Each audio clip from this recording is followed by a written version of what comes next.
At a late afternoon hearing on Friday, county recorders and the Arizona Republican Party announced that they reached a settlement in a signature verification lawsuit the GOP had hoped would help turn a historic Senate election their way. The battle had begun as a GOP attempt to block two of the state's largest counties from counting early ballots with mismatched signatures after Election Day.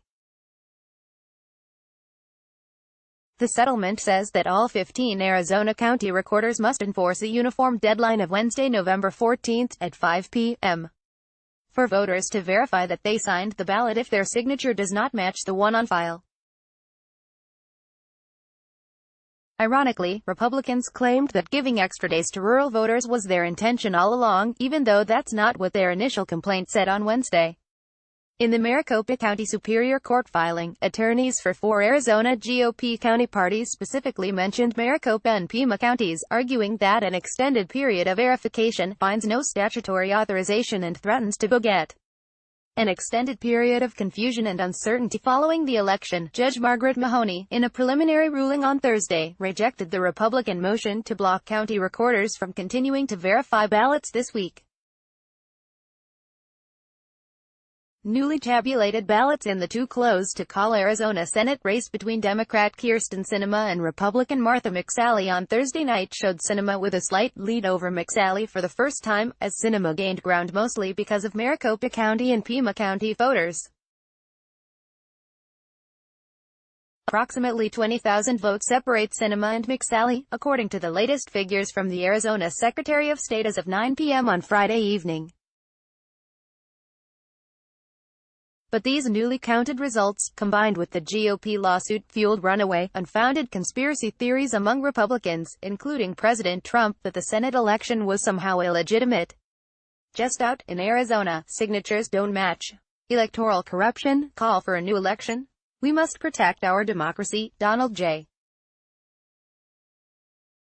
Trump at Real Donald Trump. November 9, 2018. After the lawsuit was filed, attorneys for the Republican officials claimed they just wanted a uniform deadline to verify mismatched signatures.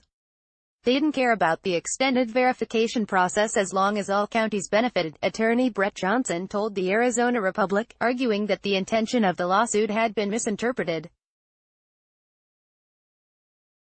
Maricopa, Pima, Coconino, and Apache counties allow signature verification to take place for several days after polls close on Election Day. In the process, known as curing, county officials contact voters to ensure that the right person actually signed the envelope of their ballot.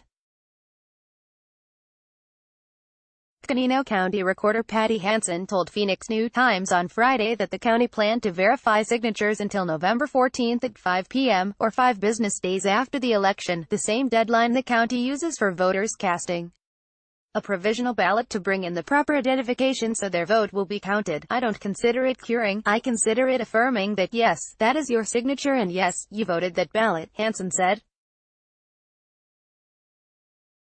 Curing makes it sound like they did something wrong, and the voter didn't do anything wrong. Their signatures just changed. The same deadline now applies to all counties under the settlement. By the time the Republicans held a very abridged press conference on the steps of the Maricopa County Superior Court on Friday, their argument had taken a strange, 180-degree turn. The Democratic Party was guilty of attempting to take the vote away from rural residents, they said.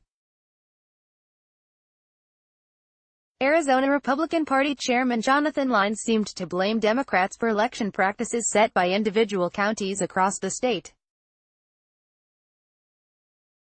The Democrats' legal strategy is clear as it is troubling, Lyons said.